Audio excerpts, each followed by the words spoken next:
L'actualité internationale avec un accord historique. Les représentants des Émirats arabes unis et de Bahreïn ont signé un accord de paix avec ceux d'Israël à la Maison-Blanche, à Washington. Une victoire pour Donald Trump. Jusqu'ici, l'Égypte et la Jordanie étaient les seuls pays arabes à avoir conclu un accord de paix avec l'État hébreu. Les Palestiniens parlent de jours sombres dans l'histoire du monde arabe.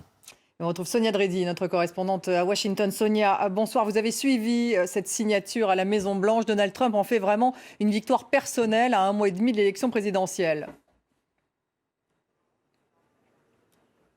Oui, tout à fait. Pour Donald Trump, c'est une victoire diplomatique à quelques semaines de l'élection présidentielle.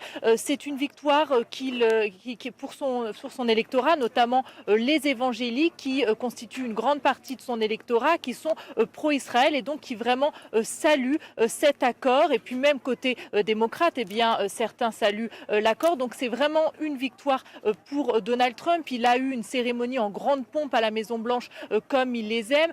Une cérémonie lors de laquelle il a parlé de nouvelle ère qui allait changer, je cite, le cours de l'histoire. Il a salué le courage de dirigeants visionnaires. Alors, les Émirats arabes unis, le Bahreïn, Israël et les États-Unis ont signé ces accords qui vont normaliser les relations entre les pays du Golfe et Israël, qui vont ouvrir une nouvelle ère de coopération diplomatique et économique. Donald Trump a assuré que 5 ou 6 pays étaient prêts à signer des accords avec Israël sans les nommer.